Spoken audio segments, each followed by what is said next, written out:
तो देखो चैप्टर का नाम है atomic structure and radio activity. इसमें सबसे पहले हम लोग एक एटम के बारे में पढ़ते हैं कि एटम में क्या क्या चीज होता है।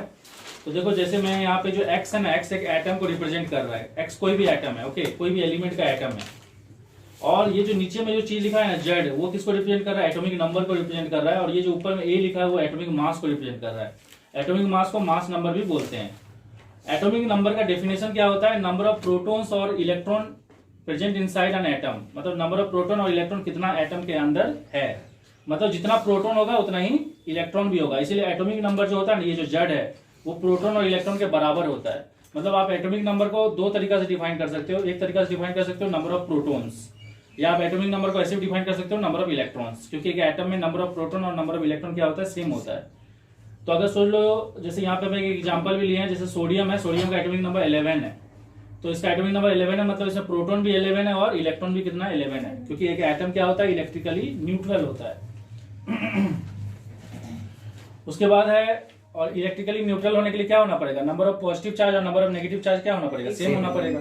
और हम लोग जानते हैं प्रोटॉन एक पॉजिटिव चार्ज है और इलेक्ट्रॉन एक नेगेटिव चार्ज है। तो अगर 11 ठो पॉजिटिव चार्ज और 11 ठो नेगेटिव चार्ज एक दूसरे से कॉम्बाइन होगा तो नेट चार्ज कितना हो जाएगा? 0 हो जाएगा। और नेक्स्ट है आपका एटॉमिक मास। एटॉमिक मास क्या होता है? Sum of proton and neutrons present inside the nucleus.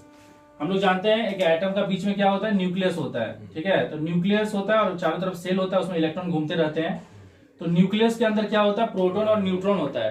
तो कितने प्रोटॉन और कितने न्यूट्रॉन है, उनके सम को क्या बोलते हैं? एटॉमिक मास बोलते हैं। जैसे यहाँ पे आप समझ सकते हो, जैसे यहाँ पे एटॉमिक मास दे दिया है कितना? 23 का मतलब हो गया, एटॉमिक मास 23 का मतलब हो गया कि यहाँ पे प्रोटॉन और न्यूट्रॉन का सम कितना है? 23 है। तो हमारे पास यहाँ पे एटॉमिक मास क्या हो गया? प्रोटॉन प्लस न्यूट्रॉन हो गया। और प्रोटॉन किसके बराबर है? एटॉमिक नंबर के बराबर है। तो हम प्रोटॉन की जगह एटॉमिक नंबर भी लिख सकते हैं। तो हमारे पास एटॉमिक मास का रिलेशन प्रोटॉन और न्यूट्रॉन के साथ भी है, और एटॉमिक मास का रिलेशन एटॉमिक नंबर और न्यूट्रॉन के साथ भी है, ठीक है। तो यहाँ पे जैसे एटॉमिक मास 23 दिया है, इसका मतलब है कि जो प्रोटॉन और न्यूट्रॉन का जो क्वांटिटी है ना, उन दोनों का सम कितना है? 23 है। और हम लोग को प्रोटॉन का क्वांटिटी ऑलरेडी पता है कितना है? 11 है, क्योंकि प्रोटॉन का क्वांटिटी एटॉमिक नंबर के बराबर होता है। तो हम लोग यहाँ से क्या डिटरमाइन कर सकते हैं? न्यूट्रॉन डिटरमाइन कर सकते हैं। न्यूट्रॉन कैसे डिटरमाइन करेंगे? न्यूट्रॉन डिटरमाइन करने का दो तरीका है। एक तरीका है कि आप एटॉमिक मास से प्रोटॉन को माइनस कर दो, या एक तरीका है कि आप एटॉमिक मास से एटॉमिक नंबर को माइनस कर दो। तो हम यहाँ पे क्या किया? एटॉमिक मास से एटॉमिक नंबर को माइनस किया। तो 23 से जब 11 माइनस किया तो 12 आया। तो नंबर ऑफ न्यूट्रॉन कितना हो गया? 12। तो आप देखो प्रोटॉन 11 है और न्यूट्रॉन कितना है? 12 है। दोनों को ऐड करोगे तो कितना हो रहा है? 23 हो रहा है कि नहीं? तो इससे ये प्रूफ होता है कि एटॉमिक मास जो होता है वो प्रोटॉन और न्यूट्रॉन का क्या होता है? सम होता है। अब यहाँ पे कुछ टर्म्स है जो हम लोग डिस्कस करेंगे। सबसे पहले टर्म है आइसोटोप्स। आइसोटोप्स क्या होता है? Atoms of same element. यहाँ पे ध्यान दीजिए, लिखा है एटम्स ऑफ सेम एलिमेंट, मतलब एक ही एलिमेंट का एटम है, लेकिन उनका एटॉमिक नंबर क्या है? सेम है, पर एटॉमिक मास क्या है? अलग अलग है। जैसे आप यहाँ पे देख सकते हो, हाइड्रोजन है, हाइड्रोजन है और हाइड्रोजन। मतलब यहाँ पे एलिमेंट जो है वो एलिमेंट क्या है? हाइड्रोजन एलिमेंट है, लेकिन उनका एटम जो है वो अलग अलग है। क्यों अलग अलग है? क्योंकि इनका एटॉमिक नंबर तो सेम है। देखो सबका एटॉमिक नंबर 1 1 1 है, नीचे में एटॉमिक नंबर लिखा जाता है। और सबका एटॉमिक मास अलग अलग है। इसका 1 है, इसका 2 है, इसका 3 है। तो हाइड्रोजन का ये डिफरेंट आइसोटोप्स है। समझ में आया कि नहीं? आइसोटोप्स क्या होता है? जिसका एटॉमिक नंबर सेम होता है और एटॉमिक मास क्या होता है? अलग अलग होता है। इस आइसोटोप्स को क्या इसका नाम क्या है? प्रोटियम, इसका नाम है ड्यूटेरियम, इसका नाम है ट्रिटियम। ओके, अब देखो इसके बारे में अगर हम लोग पता करें कि इसमें कितना प्रोटॉन है, कितना इलेक्ट्रॉन है और कितना न्यूट्रॉन है, तो देखो इसका एटॉमिक नंबर 1 है, मतलब इसमें प्रोटॉन कितना है? 1। इसका एटॉमिक नंबर 1 है, मतलब इसमें इलेक्ट्रॉन भी कितना है? 1। और अगर हम लोग न्यूट्रॉन कैलकुलेट करते हैं, न्यूट्रॉन कैलकुलेट करने का फॉर्मूला क्या है? एटॉमिक मास से एटॉमिक नंबर को माइनस कर दो, तो 1 - 1 करेंगे कितना आएगा? 0। दैट मींस ये जो प्रोटियम है ना, इसमें न्यूट्रॉन नहीं होता है। और ये वही हाइड्रोजन है जिससे हम लोग का क्या बनता है? वाटर बनता है, जो वाटर को हम लोग ड्रिंक करते हैं, मतलब पीते हैं। उसके बाद अगर आप ये ड्यूटेरियम में देखोगे, इसमें प्रोटॉन कितना होगा? 1, क्योंकि एटॉमिक नंबर 1 है। इलेक्ट्रॉन कितना होगा? 1, क्योंकि एटॉमिक नंबर 1 है। और न्यूट्रॉन कितना होगा? Atomic mass minus atomic number, 2 - 1 1। मतलब इसमें न्यूट्रॉन नहीं है और इसमें एक न्यूट्रॉन है। इसमें भी अगर आप देखोगे प्रोटॉन कितना होगा? 1, क्योंकि एटॉमिक नंबर 1 है। इलेक्ट्रॉन कितना होगा? 1, क्योंकि एटॉमिक नंबर 1 है। और न्यूट्रॉन कितना होगा? 3 - 1 2 होगा। तो इन सब में डिफरेंस क्या चीज का आ रहा है? डिफरेंस आ रहा है नंबर ऑफ न्यूट्रॉन्स का। तो आइसोटोप्स क्यों एग्जिस्ट करते हैं? आइसोटोप्स एग्जिस्ट करते हैं क्योंकि इन सभी में नंबर ऑफ न्यूट्रॉन्स क्या है? अलग अलग है। और आइसोटोप्स क्या होते हैं, एटम्स होते हैं। एटम्स के किसके होते हैं, सेम एलिमेंट के एटम्स होते हैं। ये आपको समझ में आ रहा है कि नहीं? और आइसोटोप्स में डिफरेंस क्यों आता है, बिकॉज ऑफ नंबर ऑफ जो न्यूट्रॉन है ना, नंबर ऑफ न्यूट्रॉन वो अलग अलग है। नेक्स्ट है आपका आइसोबार। आइसोबार क्या होता है, एटम्स ऑफ डिफरेंट एलिमेंट। ये डिफरेंट एलिमेंट के एटम होते हैं which have same atomic mass but different atomic number. मतलब एटॉमिक मास तो सेम है पर एटॉमिक नंबर क्या है, अलग अलग है। जैसे आप एग्जांपल के तौर पे यहाँ पे देख सकते हो, इसका एटॉमिक नंबर 11 है सोडियम का, और मैग्नीशियम का 12 है। लेकिन एटॉमिक मास अगर आप देखोगे, एटॉमिक नंबर देखो अलग अलग है, इसका 11 है, इसका 12 है। तो एटॉमिक मास देखोगे तो इसका भी 23 और इसका भी 23 है। मतलब एटॉमिक मास सेम है। अब अगर हम लोग डिटरमाइन करें कि इसके अंदर कितना प्रोटॉन, कितना इलेक्ट्रॉन और कितना न्यूट्रॉन है, तो प्रोटॉन देखो, इसका एटॉमिक नंबर 11 है, इसलिए प्रोटॉन कितना होगा 11। इसका एटॉमिक नंबर 11 है, मतलब इलेक्ट्रॉन भी कितना होगा 11। और इसका एटॉमिक मास 23 है, एटॉमिक नंबर 11 है, तो न्यूट्रॉन कितना होगा, न्यूट्रॉन होगा 23 माइनस 11 जो कि हो जाएगा 12। अगर यहाँ पे देखोगे इसका एटॉमिक नंबर 12 है, तो इसका प्रोटॉन कितना होगा 12, इलेक्ट्रॉन कितना होगा 12, और न्यूट्रॉन डिटरमाइन करोगे कितना, 23 माइनस 12 कितना हो जाएगा 11 हो जाएगा। तो यहाँ पे जो चीज हम लोग को पता चल रहा है कि यहाँ पे ना प्रोटॉन सेम है, ना इलेक्ट्रॉन सेम है, ना न्यूट्रॉन सेम है, यहाँ पे कुछ भी सेम तो कुछ तो फिर इसको हम लोग कैसे समझेंगे कि क्या मतलब क्या चीज का डिफरेंस है यहाँ पे। अरे जैसे यहाँ पे क्या चीज का डिफरेंस था, न्यूट्रॉन्स का डिफरेंस था। यहाँ पे तो कोई मतलब यहाँ तो सब कुछ ही डिफरेंस है। तो इसको कैसे, मतलब कुछ तो कॉमन पॉइंट ढूंढना पड़ेगा ना। जैसे इसमें कॉमन पॉइंट क्या था कि सबका न्यूट्रॉन अलग अलग है, इसमें भी कुछ कॉमन पॉइंट ढूंढना पड़ेगा। तो इसमें आप एक तो चीज गौर करो, इसका एटॉमिक मास क्या है, सेम। और एटॉमिक मास का मतलब क्या होता है, नंबर ऑफ प्रोटॉन प्लस मतलब सम ऑफ प्रोटॉन एंड न्यूट्रॉन, मतलब प्रोटॉन और न्यूट्रॉन का सम होता है। और याद रखना, जो भी पार्टिकल न्यूक्लियस के अंदर होते हैं, जो भी पार्टिकल न्यूक्लियस के अंदर, उसको न्यूक्लियॉन्स बोला जाता है। क्या बोला जाता है, न्यूक्लियॉन्स बोला जाता है। तो यहाँ पे प्रोटॉन अलग अलग है, इलेक्ट्रॉन अलग अलग है, न्यूट्रॉन अलग अलग है, लेकिन नंबर ऑफ न्यूक्लियॉन्स क्या है, सेम। क्योंकि देखो प्रोटॉन और न्यूट्रॉन जो है वो न्यूक्लियस के अंदर रहता है, और प्रोटॉन और न्यूट्रॉन को ही न्यूक्लियॉन्स बोलते हैं। तो देख रहे हो इसमें न्यूक्लियॉन्स कितना है 23, क्योंकि प्रोटॉन और न्यूट्रॉन का सम 23 है, और इसमें भी प्रोटॉन और न्यूट्रॉन का सम कितना है 23। तो ये यहाँ पर अगर पूछेगा कि आइसोबार में कॉमन चीज क्या होता है, तो लिखोगे नंबर ऑफ न्यूक्लियॉन्स सेम होता है। न्यूक्लियॉन्स का मतलब हो गया प्रोटॉन और न्यूट्रॉन का सम। समझ में आएगी। उसका बाद अब हमारे पास एक तो और ये है टॉपिक है, जैसे कि आइसोटोन्स। आइसोटोन्स क्या होता है, atom of different number of protons, atom having different number of protons and electrons but same number of neutrons. ये कुछ ऐसे एटम्स होते हैं जिनका प्रोटॉन और इलेक्ट्रॉन का नंबर तो अलग अलग है, पर न्यूट्रॉन का नंबर क्या है, सेम। जैसे एग्जांपल के तौर पे हम लोग यहाँ पे लेते हैं सोडियम 1123 और मैग्नीशियम 1224। तो आप देख सकते हो इसमें इसका एटॉमिक नंबर 11 है, मतलब इसमें प्रोटॉन कितना होगा 11, इलेक्ट्रॉन कितना होगा 11, और अगर आप न्यूट्रॉन फाइंड करोगे तो हो जाएगा 23 माइनस 11 जो कि होगा 12। अगर आप यहाँ पे देखोगे इसका एटॉमिक नंबर 12 है, मतलब प्रोटॉन कितना है 12, इलेक्ट्रॉन कितना है 12, और अगर आप इसमें न्यूट्रॉन फाइंड करोगे तो 24 माइनस 12 कितना हो जाएगा 12 आएगा।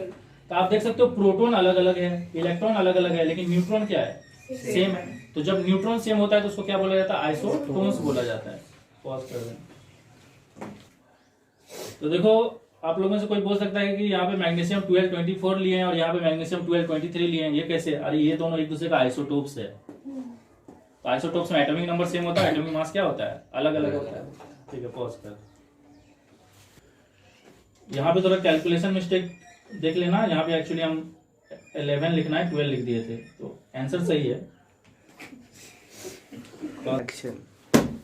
तो देखो अभी हम लोग पढ़ेंगे रेडियो एक्टिविटी के बारे में। रेडियो एक्टिविटी क्या है, एक न्यूक्लियर फेनोमेना है। न्यूक्लियर फेनोमेना मतलब ये न्यूक्लियस से एसोसिएटेड है, मतलब जो भी यहाँ पे एक्टिविटी हम लोग स्टडी करेंगे वो किससे एसोसिएटेड स्टडी करेंगे, न्यूक्लियस से स्टडी, सॉरी न्यूक्लियस से रिलेटेड स्टडी करेंगे।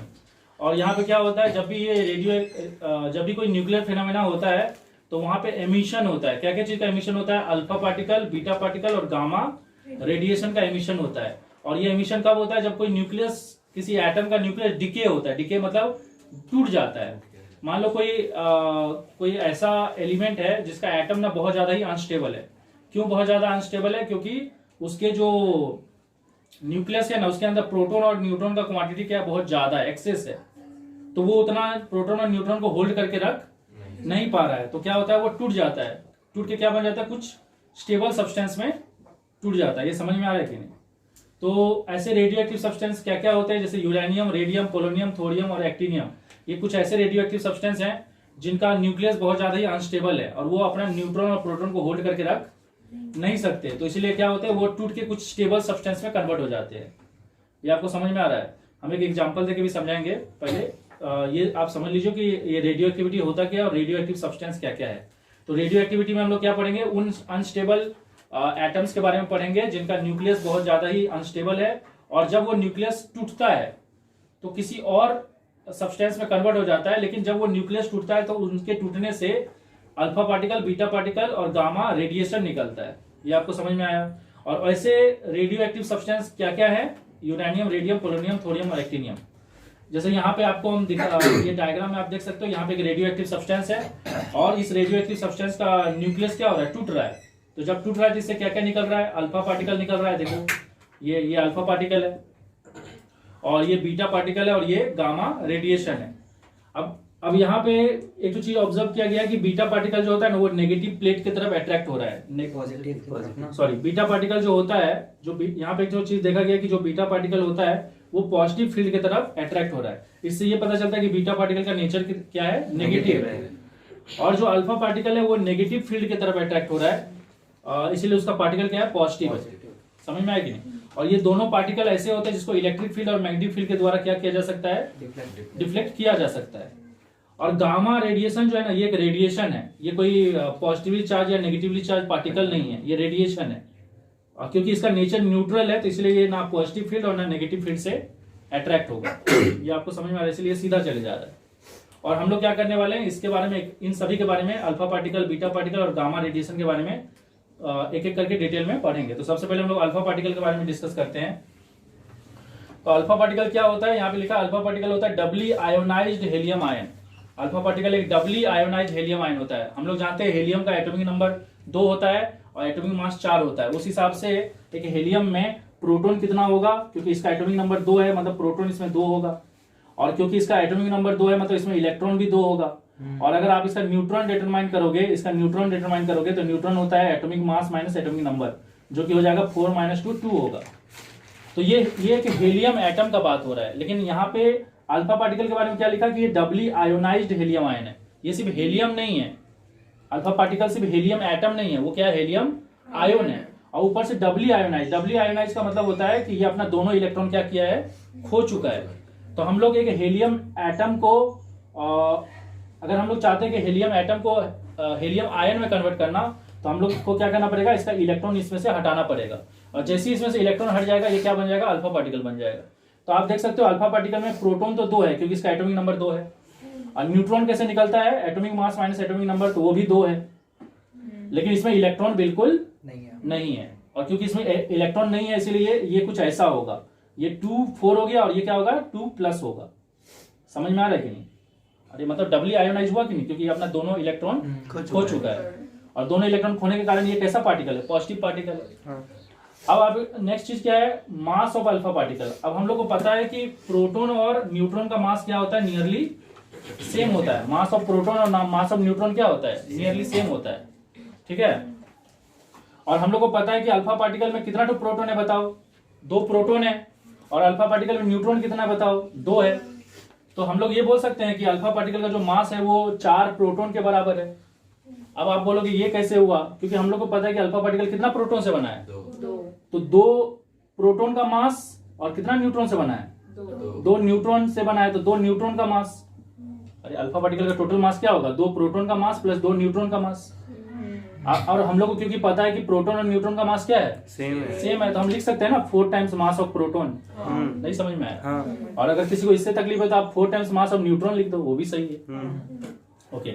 स्पीड का बात करें तो अल्फा पार्टिकल का स्पीड कितना है, 2 × 10⁻⁷ मीटर पर सेकेंड। और ये ना गैस को आयोनाइज कर सकता है। अब गैस को क्यों आयोनाइज कर सकता है, देखो, क्योंकि सीधा सा बात है, अगर गैस न्यूट्रल है और वहां से कोई अल्फा पार्टिकल गुजरेगा जो कि क्या है, पॉजिटिवली चार्ज है, तो वो उसके इलेक्ट्रॉन को अपने तरफ खींचेगा। तो जब वो उनके इलेक्ट्रॉन को ये अपने तरफ खींच लेगा खुद को न्यूट्रल करने के लिए, तो ये कौन सा चार्ज डेवलप कर लेगा, पॉजिटिव चार्ज। तो एक तरह से गैस को आयोनाइज कर रहा है कि नहीं। और पॉजिटिव चार्ज और अल्फा पार्टिकल पॉजिटिवली चार्ज होता है, वो तो हम लोग ऑलरेडी डिस्कस कर चुके हैं। और अल्फा पार्टिकल का जो पेनिट्रेटिंग पावर है ना, मतलब कोई चीज को पेनिट्रेट करके चले जाना, वो पावर इसका बहुत कम है, सबसे कम है इसका पेनिट्रेटिंग पावर। ये माइका और गोल्ड का सिर्फ फॉइल, फॉइल मतलब समझ रहे हो ना, पतला सा जो प्लेट जैसा स्ट्रक्चर, पतला प्लेट, बहुत पतला, समझ में आया कि नहीं। तो माइका और गोल्ड का फॉइल को के द्वारा ये स्कैटर हो सकता है, समझ में आया कि नहीं। ये माइका और गोल्ड फॉइल के द्वारा स्कैटर हो सकता है। तो देखो अल्फा पार्टिकल जो है ना, उसका पेनिट्रेटिंग पावर का मतलब होता है किसी चीज के अंदर घुस जाना और घुस के उसके आर पार निकल जाना। पेनिट्रेटिंग पावर मतलब हो गया किसी चीज से, जैसे सोचो कि कोई पार्टिकल है, कोई बुलेट है, वो इस बोर्ड में घुसा और फाड़ के उस पार निकल गया, ये उसका पेनिट्रेटिंग पावर है। तो देख अल्फा पार्टिकल का जो पेनिट्रेटिंग पावर है ना, वो सबसे कम है। वो हवा को पेनिट्रेट कर सकता है सिर्फ कितना, 3 से 8 सेंटीमीटर। मतलब सोचो हवा को सिर्फ उतना पेनिट्रेट कर सकता है, जो कि हवा सबसे कम टेंसर मीडियम है। तो बाकी चीज को तो और पेनिट्रेट नहीं कर पाएगा। और उसका अंदाजा आप इसी से लगा सकते हो कि वो माइका और गोल्ड का अगर आप एक पतला सा फॉइल लोगे ना, तो वो भी उसको स्कैटर कर दे रहा है। मतलब इससे पता चल रहा है कि मतलब स्कैटर कर देना मतलब क्या, अगर आप एक गोल्ड फॉइल लेते हो तो अल्फा पार्टिकल उससे टकरा के ना फेंका जा रहा है, मतलब पेनिट्रेट नहीं कर पा रहा है, उससे टकरा के वापस बाउंस बैक कर जा रहा है। इससे पता चल रहा है कि इसका पेनिट्रेटिंग पावर बहुत कम है। अगर पेनिट्रेटिंग पावर ज्यादा होता तो क्या करता है, ये गोल्ड फॉइल को फाड़ के निकल जाता। और ये भी देखो ना कि सिर्फ हवा को 3 से 8 सेंटीमीटर ही पेनिट्रेट कर सकता है, मतलब ये ज्यादा अंदर तक जा नहीं सकता। ये समझ में आ गया। तो देखो अभी हम लोग नेक्स्ट किसके बारे में पढ़ेंगे, बीटा पार्टिकल के बारे में पढ़ेंगे। और बीटा पार्टिकल कहाँ से इमिट होता है। बीटा पार्टिकल एक तरह का इलेक्ट्रॉन ही है, ठीक है। बीटा पार्टिकल क्या है, एक तरह का इलेक्ट्रॉन ही है, पर ये वो इलेक्ट्रॉन नहीं है जो कि न्यूक्लियस के चारों तरफ घूमते रहता है। ये वो इलेक्ट्रॉन है जो कि न्यूक्लियस का टूटने टाइम न्यूक्लियस से निकलता है। इसलिए लिखा है कि बीटा पार्टिकल वो इलेक्ट्रॉन है जो कि कहां से एमिट होता है, न्यूक्लियस से एमिट होता है। कब एमिट होता है, जब एक रेडियो एक्टिव सब्सटेंस का न्यूक्लियस टूटता है। अब क्वेश्चन ऐसा होता है कि ये जो इलेक्ट्रॉन है, जो बीटा पार्टिकल है, जो किसका टूटने से प्रोड्यूस हो रहा है, न्यूक्लियस का टूटने से, वो आ कहां से रहा है। तो हम लोग को पता है कि न्यूक्लियस के अंदर में क्या होता है, न्यूट्रॉन होता है। और न्यूट्रॉन क्या होता है, अपने आप को तोड़ सकता है प्रोटॉन और इलेक्ट्रॉन में। क्योंकि अगर आप चेक करोगे, देखो ये प्रोटॉन है, और अगर आप इन दोनों का एटॉमिक नंबर को ऐड करोगे तो 1 - 1 कितना हो रहा है, 0 हो रहा है। और यहाँ पे 1 + 0 करोगे कितना हो रहा है, 1 हो रहा है। दैट मीन्स एक न्यूट्रॉन टूट के प्रोटॉन और इलेक्ट्रॉन बन सकता है। ये आपको समझ में आया कि नहीं। अब तो ये जो न्यूट्रॉन का टूटने से जो इलेक्ट्रॉन प्रोड्यूस हो रहा है ना, उसी इलेक्ट्रॉन को क्या बोलते हैं, बीटा पार्टिकल बोलते हैं। समझ में आया। और हम लोग को पता है कि न्यूक्लियस किसके अंदर होता है, सॉरी न्यूट्रॉन किसके अंदर होता है, न्यूक्लियस के अंदर। और न्यूक्लियस के अंदर का न्यूट्रॉन का टूटने से ये इलेक्ट्रॉन पैदा हो रहा है, प्रोड्यूस हो रहा है। और इस इलेक्ट्रॉन को क्या बोलते हैं, बीटा पार्टिकल बोलते हैं। तो ये वो इलेक्ट्रॉन नहीं है जो इसके चारों तरफ घूमते रहता है, ये न्यूक्लियस का टूटने से प्रोड्यूस हो रहा है। और कैसे प्रोड्यूस हो रहा है ये आपको समझ में आ रहा है, जब एक न्यूट्रॉन प्रोटॉन और इलेक्ट्रॉन में टूट जाता है। अब यहाँ पे एक क्वेश्चन और एराइज होता है कि मुझे कैसे पता चल रहा है कि यहाँ पे एटॉमिक नंबर 0 है, एटॉमिक मास 1 है, इसका एटॉमिक नंबर 1 है, इसका एटॉमिक मास 1 है, इसका एटॉमिक नंबर -1 है, इसका एटॉमिक मास 0 है। ये कैसे पता चल रहा है, ध्यान से देखो, इसको समझने का एक तरीका बता रहा हूँ, ताकि आपको अगर एग्जाम में ये चीज भूल भी जाओ तो आपको याद रहे। देखो ये न्यूट्रॉन है ना, न्यूट्रॉन का मतलब यहाँ पे प्रोटॉन नहीं है, तो प्रोटॉन 0। यहाँ पे इलेक्ट्रॉन भी नहीं है, तो इलेक्ट्रॉन भी 0।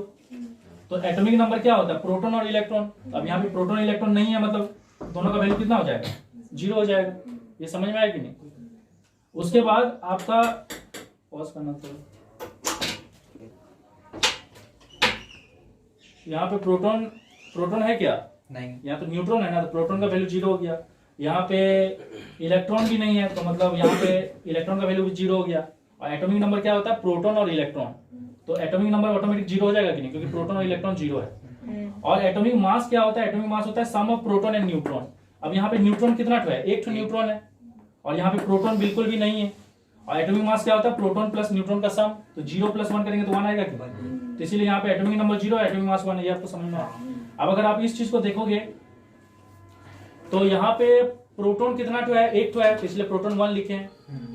यहाँ पे इलेक्ट्रॉन है क्या, प्रोटॉन है तो इलेक्ट्रॉन, यहाँ इलेक्ट्रॉन नहीं है।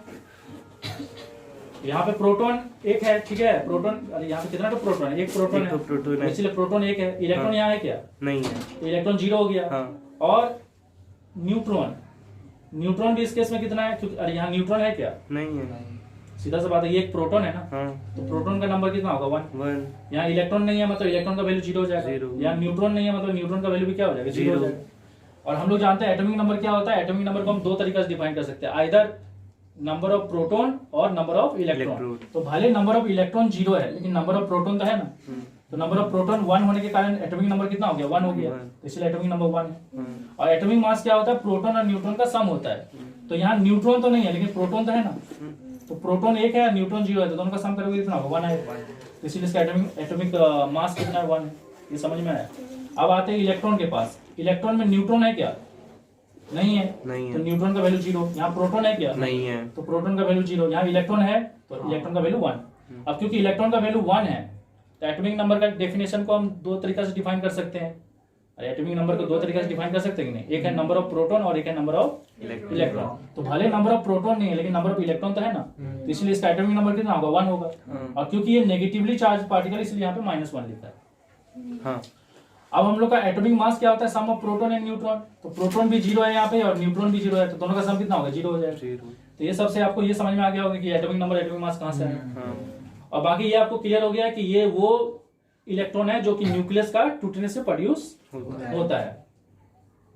अब देखो ये जो इलेक्ट्रॉन है यहाँ पे इसको बीटा पार्टिकल बोलते हैं, और इस बीटा पार्टिकल को आप दो तरीके से रिप्रेजेंट कर सकते हो, आइदर ऐसे रिप्रेजेंट कर सकते हो E-10 और ऐसे लिख सकते हो, ये सिंबल बीटा लिखोगे -10, दोनों सही है, आपको जो सुइटेबल लगे लिख सकते हो।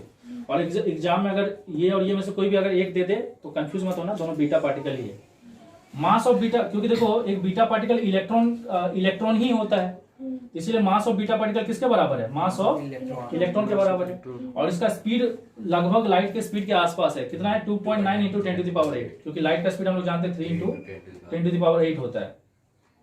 और ये भी गैस को आयोनाइज कर सकता है, क्योंकि सीधा सा बात है अगर गैस न्यूट्रल है और वहां से कोई नेगेटिवली चार्ज पार्टिकल गुजरेगा तो वो अपना इलेक्ट्रॉन को उनको क्या करेगा, दे देगा, तो ये भी नेगेटिवली चार्ज हो जाएंगे, तो आयोनाइज कर सकता है। नेक्स्ट है कि जब बीटा पार्टिकल कोई हैवी मेटल से टकराता है ना, हैवी मेटल का मतलब क्या होता है, जिसका एटॉमिक नंबर बहुत ज्यादा है और जिसका मेल्टिंग पॉइंट भी बहुत ज्यादा है।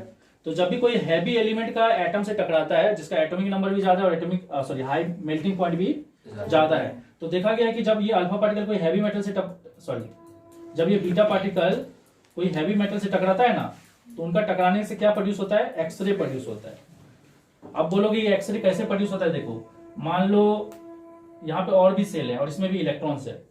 अब जैसे ये इलेक्ट्रॉन इस एटम के अंदर एंटर करेगा, कौन सा है, ये जो बीटा पार्टिकल है -10 एंटर करेगा, तो सोच लो ये इस इलेक्ट्रॉन को हिट कर दिया, तो ये इलेक्ट्रॉन यहाँ से बाहर चले जाएगा ना, मतलब ये बीटा पार्टिकल आया और इस इलेक्ट्रॉन को हिट किया और इसको अपने साथ लेके यहाँ पे कमी हो गया।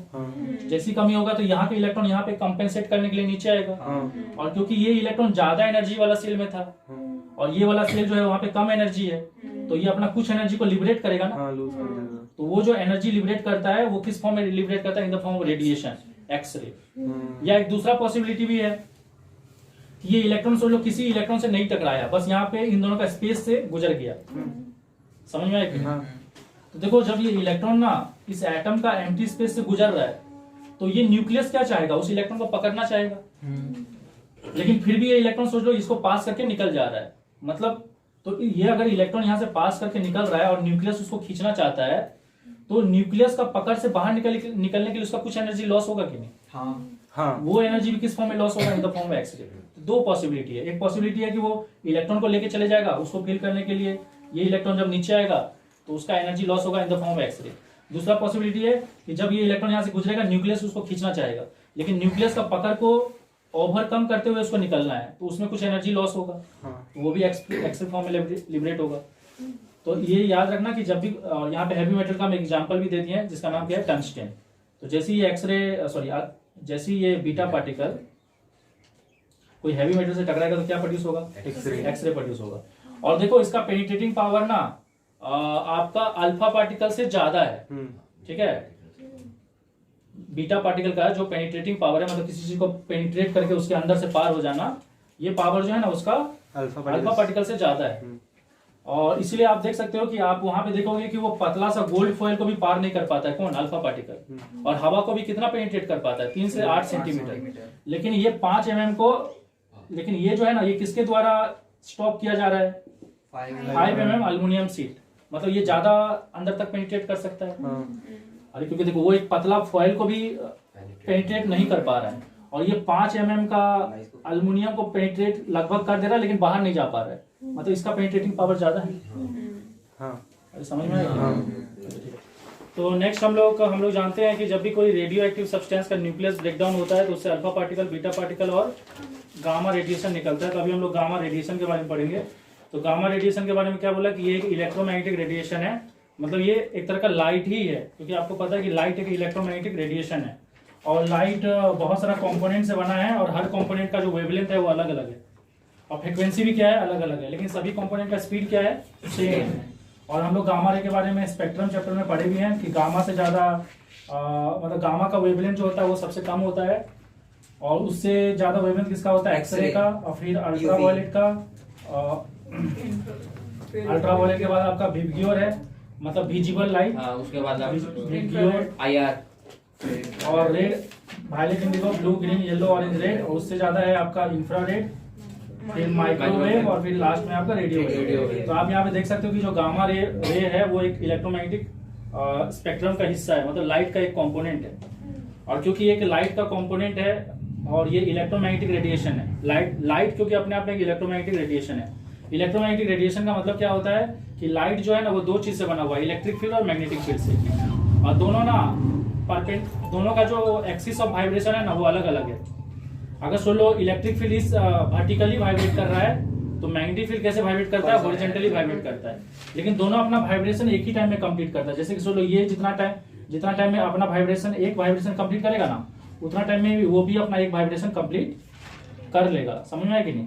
लेकिन एक तो वर्टिकली वाइब्रेशन कंप्लीट करेगा, और एक तो कैसे कंप्लीट करेगा, हॉरिजॉन्टली करेगा। ये समझ में आ रहा है कि? तो क्योंकि लाइट इलेक्ट्रिक फील्ड और मैग्नेटिक फील्ड दोनों से बना हुआ है, इसलिए उसको इलेक्ट्रोमैग्नेटिक रेडिएशन बोलते हैं। तो गामा रेडिएशन भी एक तरह का लाइट का कंपोनेंट है, इसीलिए ये भी क्या है कि इलेक्ट्रोमैग्नेटिक रेडिएशन है। और इसका जो स्पीड है, क्योंकि ये लाइट है तो इसका स्पीड लाइट के स्पीड के बराबर है, जो कि है 3 × 10⁸ मीटर पर सेकेंड। इसका आयोनाइजेशन पावर बहुत कम है, क्योंकि देखो ना ही ये पॉजिटिवली चार्ज है ना ही नेगेटिवली चार्ज है, तो अगर ये कहीं से गुजरेगा तो ये अगल बगल के जो गैसेस हैं उनको इफेक्ट नहीं करेगा। हाँ, एक केस में इफेक्ट कर सकता है, सोचो कि अगर ये कोई गैसेस का एटम से अंदर चले गया और वहां से जब गुजरेगा तो हो सकता है कि ये अपना एनर्जी किसी इलेक्ट्रॉन को दे दे, और जब इलेक्ट्रॉन को एनर्जी मिलेगा तो क्या होगा, वो लो एनर्जी से हाई एनर्जी जाएगा, और बाद में जब ये गामा रेडिएशन निकल जाएगा फिर से वो कहां से आएगा, हाई से लो, तो फिर से वो पहले लो एनर्जी से हाई एनर्जी चले गया था ना, गामा रेडिएशन का एनर्जी लेके, और जब गामा रेडिएशन चले जाएगा तो फिर वो हाई से लो आएगा कि नहीं, तो गामा रेडिएशन से जो उसको एनर्जी मिला था उसको दोबारा छोड़ेगा, तो उस टाइम वो मतलब देखो हम क्या बोलना चाहते हैं कि जनरली गामा रेडिएशन जो है ना वो न्यूट्रल है, मतलब वो ना ही पॉजिटिवली चार्ज है ना ही नेगेटिवली चार्ज है। जैसे कि अल्फा पार्टिकल पॉजिटिवली चार्ज है और बीटा पार्टिकल क्या है, नेगेटिवली चार्ज है। तो अल्फा पार्टिकल भी गैस को आयोनाइज कर सकता है, जो हम लोग ऑलरेडी डिस्कस कर चुके हैं। बीटा पार्टिकल नेगेटिवली चार्ज है, वो भी गैस को आयोनाइज कर सकता है, पर ये गैस को आयोनाइज नहीं कर सकता क्योंकि ये न्यूट्रल है। लेकिन ये एक केस में कोई भी गैस को आयोनाइज कर सकता है, जब ये किसी गैस का एटम के अंदर से गुजरेगा। अब सब लोग कोई गैस का एटम का अंदर से जब गुजरेगा तो वो जो इलेक्ट्रॉन रहेगा उसको ये अपना एनर्जी देगा, और जब उस इलेक्ट्रॉन को अपना ये एनर्जी देगा तो ऐसा भी हो सकता है ना कि वो इलेक्ट्रॉन अपना आउटर मोस्ट सेल से बाहर निकल जाए। अगर अंदर वाला सेल का इलेक्ट्रॉन को ज्यादा एनर्जी मिलता है तो कौन सा सेल में चले जाता है, ऊपर वाला सेल में। ऊपर वाला सेल को अगर ज्यादा एनर्जी मिलेगा तो कहाँ चले जाएगा, बाहर चले जाएगा। तो जब इलेक्ट्रॉन बाहर निकल जाएगा तो ये आयोनाइज हो जाएगा कि नहीं, तो उस केस में आयोनाइज हो सकता है, लेकिन वो आयोनाइजेशन पॉसिबिलिटी क्या है, कम है। इसलिए क्या बोला है कि इसका आयोनाइजिंग पावर क्या है, बहुत लो है। समझ में आया कि नहीं? लेकिन अल्फा पार्टिकल और बीटा पार्टिकल तो कंफर्म आयोनाइज करेगा ही, क्योंकि वो लोग खुद ही क्योंकि उनके पास खुद चार्ज है। तो जैसे सोचो कि अगर मैं पॉजिटिवली चार्ज हूं तो सामने वाला को भी क्या कर दूंगा, पॉजिटिवली चार्ज। कैसे, मैं उनका इलेक्ट्रॉन को खींच लूंगा। और अगर मैं नेगेटिवली चार्ज हूं तो सामने वाला को भी क्या कर दूंगा, नेगेटिवली चार्ज कर दूंगा, क्योंकि मैं अपना इलेक्ट्रॉन उसको दे दूंगा। लेकिन ये तो अपना इलेक्ट्रॉन, लेकिन ये तो न्यूट्रल है ना, तो ये तो किसी को इलेक्ट्रॉन ना ही दे रहा है ना किसी से इलेक्ट्रॉन ले रहा है। हाँ, ये एक काम कर सकता है कि किसी इलेक्ट्रॉन को ज्यादा एनर्जी दे देगा तो वो इलेक्ट्रॉन एटम से निकल जाएगा, और उस केस में वो एटम क्या होगा, आयोनाइज हो जाएगा। तो इसलिए बोला गया कि गामा रेडिएशन का जो आयोनाइजिंग पावर है वो क्या है, बहुत कम है। ये समझ में आया कि नहीं? उसके अलावा गामा रेडिएशन क्या चीज के लिए यूज होता है? Treatment of cancer. मतलब कहीं पे कैंसर सेल है तो वहां पे गामा रेडिएशन को डाला जाता है। गामा रेडिएशन क्या करता है? वहां का मतलब वहां का सेल को क्या करेगा? डैमेज कर देगा। मतलब गामा रेडिएशन को उसी जगह पे डाला जाएगा जहां पे कैंसर सेल होगा। अगर पूरा बॉडी में डाल देगा तो पूरा बॉडी का सेल को डैमेज कर देगा। और इसका पेनिट्रेटिंग पावर क्या है? बहुत ज्यादा है। मतलब ये ना 30 सेंटीमीटर थिक आयरन शीट को भी पेनिट्रेट करके पास कर सकता है। समझ में आया कि नहीं? हाँ। और अगर आप गामा रेडिएशन को रोकना चाहते हो तो उसको कौन सा सब्सटेंस रोक सकता है? लीड रोक सकता है। तो इसीलिए जो भी साइंटिस्ट लोग होते हैं जो रेडियो एक्टिव सब्सटेंस के साथ काम करते हैं, उनका जो उनके बॉडी में जो ड्रेस रहता है ना, वो ड्रेस पूरा पूरी किससे कोटेड रहता है? लीड से कोटेड रहता है, ताकि वो गामा रेडिएशन पेनिट्रेट करके अंदर ना जा सके। और गामा रेडिएशन का पेनिट्रेटिंग पावर देख रहे हो ना, बहुत ज्यादा है ना। तो ये हमारा सेल को भी पेनिट्रेट कर सकता है, और सेल को पेनिट्रेट करेगा तो बहुत ज्यादा बायोलॉजिकल डैमेज करेगा। तो इसीलिए सिर्फ गामा रेडिएशन को उस जगह पे डाला जाता है जहां पे कैंसर सेल हो। हर जगह पे नहीं डाला जाता है, नहीं तो आदमी मर ही जाएगा उसका, क्योंकि सारा सेल डैमेज हो जाएगा। अच्छा ठीक है, ये सब सारा चीज समझ में आया। यहाँ पे हम लोग अल्ट्रावायलेट और इंफ्रारेड के बारे में स्पेक्ट्रम चैप्टर में डिस्कस कर चुके हैं, लेकिन यहाँ पे कुछ और पॉइंट्स है जो हम यहाँ पे बता देते हैं। हो सकता है कि इससे रिलेटेड क्वेश्चन भी आ जाए। जैसे कि अल्ट्रावायलेट का और क्या यूजेस है? वो स्टेरिलाइजिंग पर्पस के लिए यूज होता है। मतलब सोच लो कि कोई सर्जिकल इक्विपमेंट है तो वो एक बार ऑलरेडी ऑपरेशन में यूज हो चुका है, तो अगर आप उसको साफ भी कर दोगे तब भी उसके ऊपर बहुत सारा जम्स रहेगा। तो हम लोग अल्ट्रावायलेट से अगर उसको पास करेंगे तो क्या होगा? अल्ट्रावायलेट उन छोटे छोटे माइक्रो ऑर्गेनिज्म को क्या करेगा? मार देगा। तो उससे क्या होगा? हम उस सर्जिकल इक्विपमेंट को दोबारा यूज कर सकते हैं। अगर वैसा नहीं करेंगे तो मुझे बार बार नया नया इक्विपमेंट मैन्युफैक्चर करना पड़ेगा ना, तो प्रोडक्शन कॉस्ट मतलब खर्चा बढ़ जाएगा। दूसरा चीज है कि अगर आप सुबह सुबह का धूप अगर आपके बॉडी पे गिरता है तो अगर वो क्या कैरी करता है? अल्ट्रावायलेट कैरी करता है। और वो अल्ट्रावायलेट का जो एनर्जी रहता है ना, वो कम रहता है, तो वो आपका बॉडी को बायोलॉजिकल डैमेज नहीं पहुंचाएगा। उल्टा आपके बॉडी में क्या प्रोड्यूस करेगा? Vitamin D. तो अल्ट्रावायलेट विटामिन डी भी प्रोड्यूस करता है। और कोई भी चीज का अगर प्योरिटी चेक करना है, जैसे घी हो गया, तो उसका प्योरिटी चेक करने के लिए क्या यूज होता है? अल्ट्रावायलेट। ये कुछ यूजेस है, एक्स्ट्रा यूजेस, जो हम स्पेक्ट्रम चैप्टर में नहीं बताए थे, इसीलिए यहाँ पे बता दे रहे हैं। और इंफ्रारेड जो है वो आप लोगों को पता है कि इंफ्रारेड के कारण हीट प्रोड्यूस होता है, और इंफ्रारेड नाइट फोटोग्राफी में यूज होता है। उसके अलावा इंफ्रारेड और भी पर्पस के लिए यूज होता है, जैसे सिग्नलिंग ड्यूरिंग वार के टाइम में क्या हो जाता है? यूज होता है, इंफ्रारेड यूज होता है सिग्नल करने के लिए। क्योंकि देखो इंफ्रारेड को कोई देख नहीं सकता, हम और आप देख नहीं सकते, लेकिन इंफ्रारेड को कौन देख सकता है? वो इंफ्रारेड देखने वाला कैमरा देख सकता है।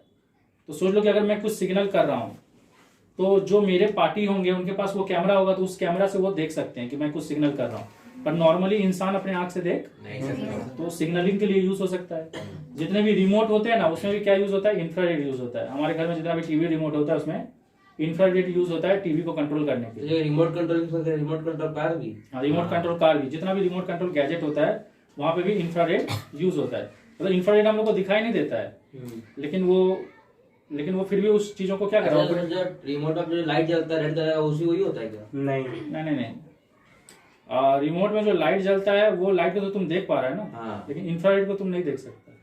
कैमरा डिटेक्ट कैसे करते हैं? कैमरा में दिखेगा तेरा। कैमरा में दिखता है मोबाइल। कैमरा में हाँ, दिखाएंगे ना तेरे को कभी। हाँ, अगर आप अपना रिमोट को ऐसे बटन दबाओगे और उसका कैमरा का स्क्रीन से देखोगे ना, तो आपको दिखाई देगा। क्योंकि कैमरा के अंदर इंफ्रारेड डिटेक्ट करने का एबिलिटी, मतलब उसके अंदर वैसा फंक्शनिंग डाला गया कि वो इंफ्रारेड को डिटेक्ट कर सकता है। उसके अलावा इंफ्रारेड थेरापी के लिए भी यूज होता है। जैसे सोच लो कि कहीं पे मेरा कहीं चोट लग गया है, मतलब सोच लो पाँव में कहीं चोट लग गया है, तो हम लोग क्या करते हैं? पानी को गर्म करके वहां पे सेक देते हैं। तो गर्मी, पानी का जो गर्मी है वो क्या है? वो इंफ्रारेड है ना। तो वो इंफ्रारेड आपका थेरापी पर्पस के लिए यूज हो रहा है कि नहीं? मतलब आपको चोट लग गया तो सूजन को क्या करेगा? कम करेगा। और ये सारा चीज समझ में आ रहा है। नेक्स्ट है, अभी हम लोग डिस्कस करेंगे कि जब अल्फा पार्टिकल कोई रेडियो एक्टिव सब्सटेंस से निकलता है तो उसमें क्या बदलाव आता है। बीटा पार्टिकल निकलता है तो क्या होता है? गामा रेडिएशन निकलता है तो क्या होता है? तो सबसे पहले देख लो अल्फा पार्टिकल जब निकलता है तो क्या होता है। जैसे सोच लो ये पेरेंट एटम है, ये क्या है? पेरेंट एटम, मतलब ये ओरिजिनल एटम है, मतलब ये एक रेडियो एक्टिव सब्सटेंस है जो क्या है? अनस्टेबल है। और ये अभी टूट के क्या होने वाला है? किसी और स्टेबल सब्सटेंस में कन्वर्ट होने वाला है। तो ये अनस्टेबल सब्सटेंस क्या करेगा? सोच लो अल्फा, मान लो यहाँ पे क्या हो रहा है? ये स्टेबल ये अनस्टेबल। मान लो यहाँ पे जो अनस्टेबल सब्सटेंस है वो अल्फा पार्टिकल एमिट करके अपने आप को क्या बना ले रहा है, स्टेबल बना ले रहा है। और हम लोग जानते हैं अल्फा पार्टिकल कुछ और नहीं होता है, हीलियम आयन होता है, तो इसीलिए यहाँ पे हम हीलियम 2 4 लिखे हैं। बस फर्क क्या है कि इसमें इलेक्ट्रॉन नहीं है, इसमें प्रोटॉन भी है, न्यूट्रॉन भी है, लेकिन इलेक्ट्रॉन नहीं है। तो जब अल्फा पार्टिकल निकलेगा तो जैसे पहले जो पेरेंट एटम था ना, उसका एटॉमिक नंबर कितना था, Z था, और एटॉमिक मास कितना था, A था। तो जब अल्फा पार्टिकल निकल जाएगा तो इसका एटॉमिक नंबर कितना घट जाएगा, 2 घट जाएगा, और इसका एटॉमिक मास कितना घट जाएगा, 4 घट जाएगा, क्योंकि अल्फा पार्टिकल खुद कितना एटॉमिक नंबर बियर करता है, 2, और कितना एटॉमिक मास बियर करता है, 4। तो जब ये अल्फा पार्टिकल इसमें से निकल जाएगा तो इसका एटॉमिक नंबर 2 घट जाएगा, और इसका एटॉमिक मास कितना घट जाएगा, 4। तो फिर ये कुछ और एटम बन जाएगा ना, क्योंकि ये एक अलग एटम है, क्योंकि इसका एटॉमिक नंबर अलग है। तो जब ये अपना अल्फा पार्टिकल छोड़ देगा तो किसी और एटम में कन्वर्ट हो जाएगा, इसलिए इसका नाम पेरेंट न्यूक्लियस दिया गया और इसका डॉटर न्यूक्लियस दिया गया। न्यूक्लियस क्यों बोला गया समझ में आ रहा है, क्योंकि ये न्यूक्लियस का ब्रेकडाउन से प्रोड्यूस हो रहा है। नेक्स्ट है आपका बीटा एमिशन। बीटा एमिशन में क्या हो रहा है, बीटा एमिशन मतलब हो गया बीटा पार्टिकल जब निकलता है। बीटा पार्टिकल निकलना मतलब न्यूक्लियस के अंदर से इलेक्ट्रॉन निकलना, और वो इलेक्ट्रॉन कैसे पैदा होता है आपको ऑलरेडी हम बता चुके हैं, न्यूट्रॉन का ब्रेकडाउन से प्रोड्यूस होता है। तो जब बीटा पार्टिकल निकलता है ना तो एटॉमिक नंबर 1 बढ़ जाता है और एटॉमिक मास में कोई बदलाव नहीं आता है। जैसे आप इन दोनों को अगर आप ऐड करोगे Z+1 -1 तो कितना हो जाएगा, Z ही होगा ना, और A+0 करके करोगे तो कितना हो जाएगा, A ही होगा। इसको आप ऐसे भी समझ सकते हो, जैसे मैं एक एग्जांपल लेके आपको समझाता हूँ। मान लो एक सब्सटेंस है जिसका एटॉमिक नंबर है 2 और एटॉमिक मास कितना है, 4 है। ये समझ में आया, सिर्फ समझाने के लिए बता रहा हूँ। तो एटॉमिक नंबर 2 है, मतलब उसके अंदर प्रोटॉन कितना है, 2 है, इलेक्ट्रॉन कितना है, 2 है, और न्यूट्रॉन कैसे निकालेंगे, 4 - 2 2। ये समझ में आया। अब सोच लो कि ये जो सब्सटेंस है ना वो बीटा पार्टिकल एमिट कर दिया। क्या एमिट किया, बीटा पार्टिकल एमिट किया। तो बीटा पार्टिकल हम लोग को जानते हैं कि बीटा पार्टिकल कैसे प्रोड्यूस होता है, न्यूट्रॉन का ब्रेकडाउन से प्रोड्यूस होता है, हम लोग जानते हैं ना। तो सोच लो कि यहाँ का एक न्यूट्रॉन ना, मतलब सोच लो कि ये सब्सटेंस ना बीटा पार्टिकल एमिट किया, तो मान लो यहाँ का एक न्यूट्रॉन टूट गया। एक न्यूट्रॉन टूटेगा तो क्या होगा, हम लोग जानते हैं एक न्यूट्रॉन जब टूटता है तो एक प्रोटॉन बनता है और एक बीटा पार्टिकल बनता है, मतलब एक इलेक्ट्रॉन बनता है। समझ में आया कि नहीं।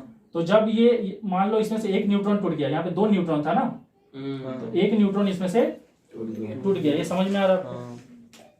तो अभी इस सिचुएशन में अगर सोच लो इसका एक न्यूट्रॉन टूट जाता है तो अभी प्रोटॉन का क्वांटिटी कितना हो जाएगा, 1 प्रोटॉन पहले 2 था, 3 होगा, और अभी प्रोटॉन क्योंकि एक न्यूट्रॉन इसमें से टूट गया है तो अभी प्रोटॉन में एक एक्स्ट्रा प्रोटॉन आ गया, तो प्रोटॉन का क्वांटिटी 3 हो जाएगा।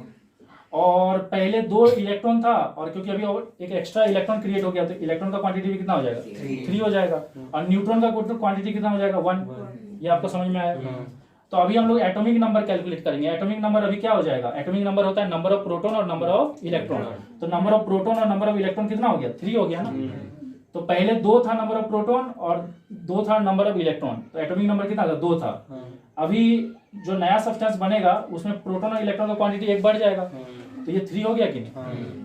एटॉमिक मास क्या होता है, sum of proton and neutron. तो प्रोटॉन और न्यूट्रॉन का सम को बोलते हैं एटॉमिक मास। तो इन दोनों को सम करोगे तो कितना हो रहा है, 4। तो आप यहाँ पे तो गौर करो कि एटॉमिक नंबर 1 बढ़ गया है, पर एटॉमिक मास जितना था अभी भी उतना ही है। तो ये चीज आपको समझ में आ रहा है कि एटॉमिक नंबर जब भी बीटा पार्टिकल निकलता है तो 1 बढ़ जाता है, पर एटॉमिक मास जैसा का वैसा ही रहता है। ये सारी चीज समझ में आ रही है। ओके, अब देखो जब गामा रेडिएशन निकलता है तो गामा रेडिएशन निकलने से ना जो पेरेंट न्यूक्लियस रहता है ना, जो पेरेंट न्यूक्लियस रहता है वो उसमें कोई बदलाव नहीं आता है। जब गामा रेडिएशन निकलता है तो पेरेंट न्यूक्लियस में कोई बदलाव, मतलब कोई नया सब्सटेंस नहीं बनता है। तो अब क्वेश्चन अरेज होता है कि जब कोई नया सब्सटेंस नहीं बनता है तो इसको हम लोग किस तरीका से कंसिडर करें। जैसे कि यहाँ पे तो जब कोई पेरेंट न्यूक्लियस टूट रहा है तो एक नया न्यूक्लियस क्रिएट हो रहा है ना, मतलब एक नया सब्सटेंस क्रिएट हो रहा है ना, मतलब अनस्टेबल से स्टेबल। यहाँ पे भी एक नया सब्सटेंस क्रिएट हो रहा है क्योंकि ये दोनों सब्सटेंस अलग अलग हो गया ना, क्योंकि इसका एटॉमिक नंबर अलग है, इसका एटॉमिक नंबर अलग है। इसको किस तरह से कंसीडर करें, देखो इसका एटॉमिक नंबर में कोई बदलाव नहीं आ रहा है, इसका एटॉमिक मास में भी कोई बदलाव नहीं आ रहा है। तो गामा एमिशन फिर होता कैसे है जब कुछ बदलाव ही नहीं आ रहा है। तो गामा एमिशन होता कब है, इसको समझने के लिए यहाँ समझो। जैसे सोच लो कि एक इलेक्ट्रॉन जो है ना, वो जो यहाँ वाला जो इलेक्ट्रॉन है ना, वो कौन सा सेल में है, हाई एक्साइटेशन स्टेट में है। क्योंकि हम लोग जानते हैं जो सेल न्यूक्लियस के ज्यादा पास होता है उसका एनर्जी कम होता है, और जैसे जैसे सेल न्यूक्लियस से दूर होते जाता है उसका एनर्जी क्या होता है, उसका एनर्जी बढ़ता है। ठीक है, तो जो न्यूक्लियस के पास होगा वो ग्राउंड स्टेट में रहता है। ग्राउंड स्टेट मतलब उसका जो एनर्जी है वो बहुत कम है, उसको लो एक्साइटेशन स्टेट बोलते हैं, मतलब ग्राउंड स्टेट बोलते हैं। तो जितना न्यूक्लियस के पास रहेगा वो सेल क्या होगा उतना ज्यादा स्टेबल होगा और उसका एनर्जी क्या होगा उतना कम होगा। और जो सेल इलेक्ट्रॉन से जितना ज्यादा दूर रहता है उसका एनर्जी क्या होता है उतना ज्यादा होता है। तो अब देखो, अगर सोलो जैसे समझाने के लिए बता रहा हूँ, मान लो कि यहाँ पे जो इलेक्ट्रॉन है उसके पास 10 जूल एनर्जी है और यहाँ पे जो इलेक्ट्रॉन है उसके पास 5 जूल एनर्जी है। अगर यहाँ का इलेक्ट्रॉन किसी कारण से यहाँ ट्रांजिशन करता है तो इसको इस सेल से इस सेल में आने के लिए अपना 5 जूल को लूज करना पड़ेगा, क्योंकि इस सेल में सरवाइव करने के लिए उसको 5 जूल की एनर्जी चाहिए। और लेकिन उसके पास अभी कितना जूल एनर्जी है? 10 जूल। तो जब वो हाई एक्साइटेशन स्टेट वाला सेल से, मतलब जहां पे ज्यादा एनर्जी है, वहां से लो एक्साइटेशन स्टेट मतलब जहां पे कम एनर्जी है वहां पे आता है, तो अपना कुछ एनर्जी को क्या करते हैं? लॉस करते हैं। वो एनर्जी लॉस किस फॉर्म में होता है? In the form of gamma ray. समझ में आया कि नहीं? तो इस ट्रांजिशन से नंबर ऑफ इलेक्ट्रॉन में तो कोई फर्क नहीं आया ना, तो इसलिए एटॉमिक नंबर में कोई बदलाव नहीं आया। और नंबर ऑफ प्रोटॉन न्यूट्रॉन जितना न्यूक्लियस में था अभी भी उतना ही है। तो गामा रेडिएशन जब भी निकलता है तो उससे कोई नया सब्सटेंस क्रिएट नहीं होता है। समझ में आया कि नहीं? बस क्या होता है वहां पे? इलेक्ट्रॉन का ट्रांजिशन होता है। कहां से कहां ट्रांजिशन होता है? हाई एक्साइटेशन स्टेट से लो एक्साइटेशन स्टेट। तो अगर आपको एग्जाम में पूछेगा कि गामा रेडिएशन कैसे एमिट होता है, तो आप वहां पे सिंपल रीजन लिखोगे, because of transition of electron from high excitation state to low excitation state. ये समझ में आया? अभी देखो, रेडियो एक्टिव सब्सटेंस क्या होता है? हम लोग तो ऑलरेडी डिस्कस कर चुके कि रेडियो एक्टिव सब्सटेंस वो होते हैं जिनका न्यूक्लियस जो है वो प्रोटॉन और न्यूट्रॉन को होल्ड करके रख नहीं सकता, मतलब वो अनस्टेबल होते हैं। तो इसलिए वो क्या होते हैं? अपने आप को तोड़ लेते हैं ताकि वो स्टेबल न्यूक्लियस में कन्वर्ट हो सके, मतलब स्टेबल एटम में कन्वर्ट हो सके। तो देखो, जिसका भी एटॉमिक नंबर 82 से ज्यादा होगा ना वो अनस्टेबल एटम है, मतलब वो तो सारे रेडियो एक्टिव सब्सटेंस ही, मतलब वो उसका न्यूक्लियस टूटेगा ही। और जितने भी एटम है जिसका एटॉमिक नंबर क्या है 82 से कम है, वो सभी स्टेबल होते हैं, लेकिन उनमें कुछ कुछ अनस्टेबल होते हैं। अब हम लोग को कैसे पता चलेगा कि जिसका एटॉमिक नंबर 82 से कम है वो उसमें से कौन कौन सा अनस्टेबल है? तो उसको चेक करने का तरीका क्या है कि आपका नंबर ऑफ न्यूट्रॉन अगर क्या होगा? नंबर ऑफ प्रोटॉन से ज्यादा होगा। तो अगर जिसका भी एटॉमिक नंबर ना 82 से कम है और उसमें अगर नंबर ऑफ न्यूट्रॉन का क्वांटिटी नंबर ऑफ प्रोटॉन से ज्यादा है तो वो सभी क्या होंगे? अनस्टेबल होंगे। अब देखो, एक क्वेश्चन पूछा जा सकता है कि न्यूट्रॉन और प्रोटॉन में ज्यादा स्टेबल कौन है? तो आप देख सकते हो कि न्यूट्रॉन जो है ना वो कम स्टेबल है, क्योंकि न्यूट्रॉन क्या हो रहा है? टूट के प्रोटॉन और इलेक्ट्रॉन बन रहा है और प्रोटॉन फर्दर ब्रेकडाउन नहीं हो रहा है। तो जो फर्दर ब्रेकडाउन नहीं होगा वो स्टेबल होगा, और जो ब्रेकडाउन हो रहा है वो अनस्टेबल है। तो न्यूट्रॉन और प्रोटॉन में स्टेबल कौन है? प्रोटॉन स्टेबल है। इलेक्ट्रॉन भी स्टेबल है, न्यूट्रॉन स्टेबल नहीं है, क्योंकि ये टूट सकता है प्रोटॉन और इलेक्ट्रॉन में। अरे ये सारा चीज समझ में आ गई? हाँ सर। देखो, अभी तक हम लोग जो डिस्कस किया अल्फा और बीटा पार्टिकल के बारे में, ये तो रेडिएशन है। तो हम लोग डिस्कस किए कि अल्फा पार्टिकल का जो मास होता है वो 4 प्रोटॉन के बराबर है, और बीटा पार्टिकल का जो मास होता है वो 1 इलेक्ट्रॉन के बराबर है। तो हम लोग को पता है कि ये उस हिसाब से अगर मास के पॉइंट ऑफ व्यू देखा जाए तो ये सबसे लाइटर पार्टिकल है, लाइटेस्ट पार्टिकल है। और जो चीज हल्का होगा उसको पॉजिटिव फील्ड क्या कर सकता है? आसानी से अपने तरफ खींच सकता है, और जो चीज भारी है उसको अपने तरफ खींचना थोड़ा मुश्किल है। तो इसलिए क्या देखोगे आप इस डायग्राम में, देखो कि बीटा पार्टिकल ज्यादा बेंड हुआ है। क्यों ज्यादा बेंड हुआ है? क्योंकि ये बहुत हल्का है। तो ये जैसे ही बाहर निकलेगा ना ये लीड बॉक्स से, और आपको पता होगा कि लीड बॉक्स यहाँ पे क्यों यूज किया जा रहा है, क्योंकि लीड बॉक्स को इसमें से कोई भी पेनिट्रेट नहीं कर सकता, क्योंकि सबसे ज्यादा पेनिट्रेटिंग पावर तो गामा का है, और गामा भी जब इसको पेनिट्रेट नहीं कर पा रहे तो ये दोनों भी नहीं कर पाएगा, क्योंकि सबसे ज्यादा पेनिट्रेटिंग पावर किसका है? गामा का है। और जैसे ये बीटा पार्टिकल बाहर निकलता है ना तो पॉजिटिव फील्ड इसको आसानी से खींच लेता है, क्योंकि ये सबसे लाइटर पार्टिकल है, लाइटेस्ट पार्टिकल है। समझना है कि नहीं? क्योंकि इसका मास 1 इलेक्ट्रॉन के बराबर है, और इसको नेगेटिव फील्ड खींच पा रहा है, लेकिन इसको खींचने में क्या हो रहा है? बहुत ज्यादा एनर्जी लगाना पड़ रहा है। तो ये बहुत लेट से जाके उसमें स्ट्राइक कर रहा है, तो एक लंबा पाथ कवर कर रहा है। ये समझ में आ रहा है कि नहीं? कि इसका पाथ ऐसा क्यों है और इसका पाथ ऐसा क्यों है? क्योंकि ये आराम से खींचा जा रहा है। दूसरा चीज है कि एक क्वेश्चन अराइज होता है कि अल्फा और बीटा में से हाईएस्ट आयोनाइजिंग पावर किसका है? हम लोग को इतना तो पता है कि गामा का सबसे कम है, लेकिन अल्फा और बीटा दोनों ही गैस को आयोनाइज करता है, लेकिन दोनों में से ज्यादा आयोनाइजिंग पावर कौन रखता है? तो जो दोनों में से ज्यादा आयोनाइजिंग पावर रखता है अल्फा। अब क्वेश्चन अराइज होता है ऐसा क्यों? तो इन जनरल अगर समझे, अगर ज्यादा ऊपर लेवल पे ना जाए, जनरल समझे, तो आप देखो बीटा जो है ना वो 1 नेगेटिव चार्ज कैरी करता है, और अल्फा जो होता है ना वो 2 पॉजिटिव चार्ज कैरी करता है। तो अल्फा जब किसी गैस के सामने से गुजरेगा जब अल्फा पार्टिकल किसी गैस के सामने से गुजरेगा तो वो अपने आप को न्यूट्रलाइज करने के लिए उसका कितना इलेक्ट्रॉन ले लेगा? 2 इलेक्ट्रॉन ले लेगा, तो वो सामने वाला को 2 पॉजिटिव कर देगा। लेकिन जब एक बीटा पार्टिकल कोई गैस के सामने से गुजरेगा तो वो उसको कितना इलेक्ट्रॉन देगा? 1 इलेक्ट्रॉन देगा, तो मतलब वो उसको 1 नेगेटिव करेगा। तो ये इसको ज्यादा आयोनाइज कर रहा है कि नहीं? ये इसको +2 चार्ज प्रोवाइड कर रहा है और ये इसको सिर्फ -1 चार्ज प्रोवाइड कर रहा है। तो उस हिसाब से देखेंगे तो इसका आयोनाइजिंग पावर ज्यादा है। ये चीज क्लियर हो गया। फिर एक और क्वेश्चन यहाँ पे उठता है कि जब एक इलेक्ट्रॉन ज्यादा ऊपर वाला सेल में रहते हैं तो अनस्टेबल क्यों होते हैं, और जब एक इलेक्ट्रॉन न्यूक्लियस के ज्यादा पास होता है तो ज्यादा स्टेबल क्यों होता है? इसके पीछे सिंपल सा कारण है, जो इलेक्ट्रॉन सामने वाला सेल में घूमता होगा उसके ऊपर इलेक्ट्रोस्टैटिक फोर्स, न्यूक्लियस के कारण जो इलेक्ट्रोस्टैटिक फोर्स काम कर रहा है वो ज्यादा काम कर रहा होगा, और जो इलेक्ट्रॉन ऊपर वाले सेल में होंगे उसके ऊपर न्यूक्लियस के कारण इलेक्ट्रोस्टैटिक फोर्स क्या काम कर रहा होगा? कम काम कर रहा होगा। और यहाँ पे इलेक्ट्रोस्टैटिक फोर्स क्या प्रोवाइड करता है? सेंट्रीपिटल फोर्स प्रोवाइड करता है। वो सेंट्रीपिटल फोर्स जिसके कारण ये इलेक्ट्रॉन इसके चारों तरफ घूम रहे हैं। तो जैसे जैसे इलेक्ट्रॉन दूर होते जाएगा इसका जो इलेक्ट्रोस्टैटिक फोर्स ऑफ अट्रैक्शन है उसके ऊपर कम होते जाएगा, तो उसको अपने चारों तरफ घुमाना इसके लिए क्या हो जाएगा? मुश्किल हो जाएगा। समझ में आ रहा है कि नहीं? तो क्योंकि ये दूर वाले इलेक्ट्रॉन को अपने चारों तरफ आराम से घुमा नहीं सकता। इसको आप ऐसे भी समझ सकते हो, जैसे सोलर सिस्टम में एक प्लैनेट है प्लूटो। अभी हम लोग 8 प्लैनेट पढ़ते हैं, पहले 9 प्लैनेट पढ़ते थे। तो प्लूटो को प्लैनेट क्यों नहीं कंसीडर किया जा रहा है? क्योंकि वो सन से इतना ज्यादा दूर है कि सन उसको अपने चारों तरफ उस ऑर्बिट में नहीं घुमा पा रहा है जिस ऑर्बिट में बाकी प्लैनेट को वो घुमा पा रहा है। जैसे कि सन है ना, तो बाकी प्लैनेट सब एक एलिप्टिकल ऑर्बिट में घूमता है, और जो प्लूटो है ना वो एक आर्बिटरी पार्ट में घूम रहा है। तो इसीलिए इसको प्लैनेट कैटेगरी से क्या किया गया? हटा दिया गया, क्योंकि इसके ऊपर जो ग्रेविटेशनल फोर्स का अट्रैक्शन था वो क्या था? काफी कम था। तो इसीलिए बोला जा रहा है कि जो इलेक्ट्रॉन काफी दूर में घूमता होगा उसके ऊपर इसका अट्रैक्शन कम है, इसके ऊपर इसका अट्रैक्शन क्या है? कम है।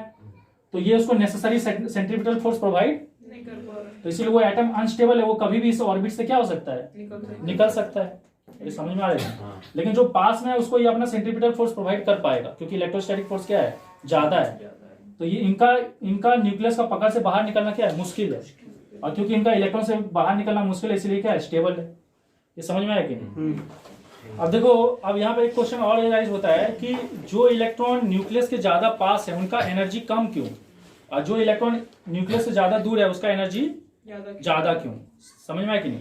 मतलब उनको हाई एक्साइटेशन स्टेट क्यों बोला जाता है और इनको लो एक्साइटेशन स्टेट या ग्राउंड स्टेट क्यों बोला जाता है? क्योंकि देखो सीधा सा बात है, जब एक इलेक्ट्रॉन पास में घूमता होगा तो क्योंकि उसके पास कम एनर्जी है तभी ना वो न्यूक्लियस का पकड़ में है, और जो इलेक्ट्रॉन के पास ज्यादा एनर्जी रहेगा वो क्या करेगा? न्यूक्लियस का पकड़ को ओवरकम कर जाएगा और कहां चले जाएगा? न्यूक्लियर का पकड़ को ओवरकम करके क्या होगा? एटम से क्या होगा? बाहर निकल जाएगा। तो जो भी इलेक्ट्रॉन दूर में है उनके पास ज्यादा एनर्जी है, इसीलिए वो क्या हो रहा है? वो अपने एनर्जी के कारण न्यूक्लियस का पकड़ को क्या कर पा रहे हैं? ओवरकम कर पा रहे हैं। अरे समझ में आ रहा है कि नहीं? मान लो इसके पास 5 जूल एनर्जी है और 5 जूल एनर्जी उतना सफिशिएंट नहीं है कि ये इलेक्ट्रॉन इसका पकड़ से बाहर निकल के बाहर जा सके, लेकिन जो इलेक्ट्रॉन यहाँ घूम रहा है उसके पास 20 जूल एनर्जी है और वो एनर्जी सफिशिएंट है, जो कि न्यूक्लियस हमेशा क्या चाहता है? इसको अपनी तरफ खींचना चाहता है, लेकिन इसके पास इतना ज्यादा एनर्जी है कि वो इसकी तरफ खींचा नहीं पा रहा है। अरे समझ में आ रहा है कि नहीं? तो जो लोग पास रहते हैं उनके पास कम एनर्जी रहता है, इसलिए वो न्यूक्लियस का पकड़ से बाहर जा नहीं पाते। लेकिन अगर किसी कारण से अगर सुन लो बाहर से इस इलेक्ट्रॉन को ज्यादा एनर्जी मिल जाए तो ये इलेक्ट्रॉन क्या करेगा? उस एनर्जी के कारण क्या होगा? न्यूक्लियस का पकड़ को ओवरकम करके ऊपर सेल में चले जाएगा, और जब ये ऊपर सेल में घूमते रहेगा तो कंटिन्यूसली इसका एनर्जी भी क्या होगा? एनर्जी धीरे धीरे लॉस होगा। जैसी एनर्जी लॉस होगा तो ये दोबारा कौन सा सेल में आ जाएगा? नीचे सेल में आ जाएगा। ये प्रोसेस चलते रहता है। तो देखो अभी हम लोग ये जो रेडियो एक्टिव सब्सटेंस से जो रेडिएशन निकलता है ना, उसका कुछ यूजेस के बारे में पढ़ेंगे जो हमारे रेगुलर लाइफ में यूज होता है। जैसे कि सबसे पहला यूज है मेडिकल यूज। तो मेडिकल यूज में क्या होता है? ये जो गामा रेडिएशन जो कोबाल्ट 60 से निकलता है, कोबाल्ट 60 एक रेडियो एक्टिव सब्सटेंस है, और आपको ऑलरेडी बता दिया कि जिसका 82 से एटॉमिक नंबर कम होता है वो भी अनस्टेबल और रेडियो एक्टिव सब्सटेंस हो सकते हैं अगर उसमें नंबर ऑफ न्यूट्रॉन क्या होगा? नंबर ऑफ प्रोटॉन से ज्यादा होगा। तो ये कोबाल्ट 60 जो है ये भी एक रेडियो एक्टिव सब्सटेंस है, और इसमें से जो गामा रेडिएशन निकलता है ना, वो क्या चीज का इलाज के लिए यूज होता है? कैंसर का इलाज के लिए, मतलब कैंसर सेल को मारने के लिए यूज होता है। और देखो ये भी कुछ रेडियो एक्टिव सब्सटेंस हैं जो कि ब्रेन ट्यूमर और ब्लड क्लॉटिंग को डिटेक्ट करें, मतलब ट्रेस करने के लिए, डिटेक्ट करने के लिए यूज होता है। ट्रेस मतलब क्या होता है? डिटेक्ट करना।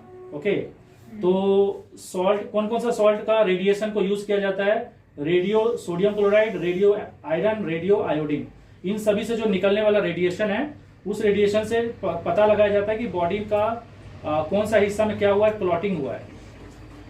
अगर वो क्लॉटिंग ब्रेन में हुआ रहेगा तो उसको ब्रेन ट्यूमर बोलेंगे, और बाकी कहीं हुआ रहेगा तो उसको नॉर्मली ब्लड क्लॉटिंग बोलेंगे।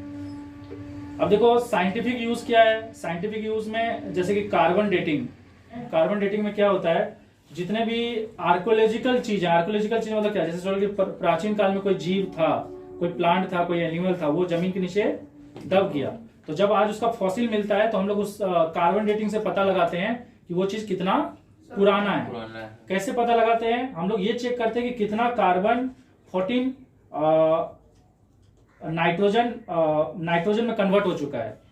तो देखो कितना, हम लोग क्या चेक करते हैं, कितना कार्बन 14 डिसइंटीग्रेट हो गया, मतलब कितना कार्बन 14 जो है ना वो ब्रेकडाउन होकर क्या बन चुका है, बीटा पार्टिकल और नाइट्रोजन बन चुका है। मतलब उनका रेट ऑफ डिके को स्टडी करते हैं और उसके हिसाब से एक प्रॉपर फॉर्मूला यूज करते हैं, जो फॉर्मूला हम यहाँ पे अभी डिस्कस नहीं कर रहे हैं, लेकिन वो लोग इसी चीज को डिस्कस करता है। क्या चीज को स्टडी करता है? Rate of decay of carbon 614, मतलब कार्बन जो है ना, कार्बन 14 जो है वो कितना स्पीड में डिके हुआ है और कितना ज्यादा डिके हुआ है, उससे हम लोग को ये पता चलता है कि वो चीज कितना प्राचीन है। अगर ज्यादा डिके हुआ होगा तो ज्यादा पुराना होगा, कम डिके हुआ होगा तो कम पुराना होगा। अरे समझ में आ रहा है कि मतलब कार्बन 14 कितना ज्यादा डिके होके क्या क्या बन चुका है, नाइट्रोजन 14 और बीटा पार्टिकल। सोच लो कि एक तो समझाने के लिए बता रहा हूं, जैसे एग्जांपल के तौर पे, मतलब मान लो कि इसमें 100 कार्बन का एटम है, ठीक है, 100 कार्बन का एटम है, उसमें से सोच लो कि 30% कार्बन ना नाइट्रोजन और बीटा पार्टिकल में कन्वर्ट हो चुका है। तो उससे एक प्रॉपर कैलकुलेशन पता किया जाएगा कि हाँ, मान लो कि उससे हम लोग ये पता चला कि ये 30 साल पुराना है। अगर 40% कार्बन अगर नाइट्रोजन में कन्वर्ट हो गया रहेगा तो उससे पता चलेगा 40 साल पुराना है। अगर 50% खत्म हो गया होगा तो उससे पता चलेगा 50 साल पुराना है। ये चीज समझ में आ रही है? और इसका एक प्रॉपर कैलकुलेशन का तरीका है, और ये तरीका आप लोग क्लास 12 में पढ़ोगे। हाँ, उसमें ये फॉर्मूला यूज होता है, n=n0 e⁻⁻ तो मैं अभी ये सब चीज बताना नहीं चाहता हूँ, बस क्लास 10 के लिए आप इतना याद रखो कि कार्बन डेटिंग एक ऐसा तरीका है जिससे वो ऑर्गेनिज्म के बारे में पता लगाया जाता है जो ऑर्गेनिज्म ऑलरेडी एक्सटिंक्ट हो चुके हैं और वो बहुत पहले एग्जिस्ट करते थे। और जब उनका बॉडी मिलता है तो उस बॉडी में हम लोग ये चेक करते हैं कि कितना कार्बन 14, नाइट्रोजन 14 और बीटा पार्टिकल में कन्वर्ट हो चुका है। तो जितना ज्यादा कन्वर्ट हुआ होगा उससे हम लोग को पता चलेगा कि वो चीज कितना पुराना है। मतलब हम लोग कार्बन डेटिंग से क्या देखते हैं, रेट ऑफ डिके। मतलब रेट ऑफ डिके मतलब समझ रहे हो ना कि कितना कार्बन 14 इतने टाइम में डिके हो चुका है। अरे रेट का मतलब होता है विथ रेस्पेक्ट टू टाइम, तो समय के हिसाब से कितना कार्बन 14 डिके हो चुका है, ये हम लोग स्टडी करते हैं। नेक्स्ट है इंडस्ट्रियल यूज। इंडस्ट्रियल यूज में क्या होता है, हम लोग इंडस्ट्रियल यूज में क्या करते हैं, ये जो रेडियो एक्टिव सब्सटेंस है ना उससे हीट एनर्जी प्रोड्यूस करते हैं, और इस हीट एनर्जी से हम लोग थर्मल पावर प्लांट जो होता है ना, मतलब इस हीट एनर्जी से हम लोग किसको चलाते हैं, हम लोग चलाते हैं जनरेटर को, और जनरेटर को चला के हम लोग क्या प्रोड्यूस करते हैं, इलेक्ट्रिक करंट प्रोड्यूस करते हैं। क्या प्रोड्यूस करते हैं, इलेक्ट्रिक करंट। तो ये इंडस्ट्रियल यूज में क्या होता है, इंडस्ट्रियल यूज में हम लोग क्या यूज करते हैं, यूरेनियम यूज करते हैं, यूरेनियम 92-235। तो यूरेनियम एक अनस्टेबल सब्सटेंस है, ठीक है, और इसका न्यूक्लियस ना टूटना ही चाहता है, मतलब ऐसा कंडीशन में कि वो टूट जाएगा। तो अगर आप उसको किससे बॉम्बार्ड करोगे, न्यूट्रॉन से, समझ में आया कि नहीं।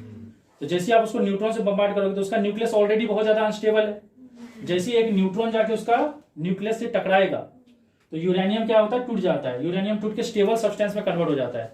क्या क्या स्टेबल सब्सटेंस में कन्वर्ट होता है, बैरियम 56-144 और क्रिप्टॉन 36-89, और साथ में 3 और न्यूट्रॉन प्रोड्यूस करता है। ये 3 और न्यूट्रॉन क्या करता है, फर्दर और यूरेनियम एटम को तोड़ता है। समझ में आया कि नहीं। और ये प्रोसेस कंटिन्यूसली चलते रहता है, और इस प्रोसेस के टाइम में क्या होता है ना, बहुत ज्यादा एनर्जी रिलीज होता है।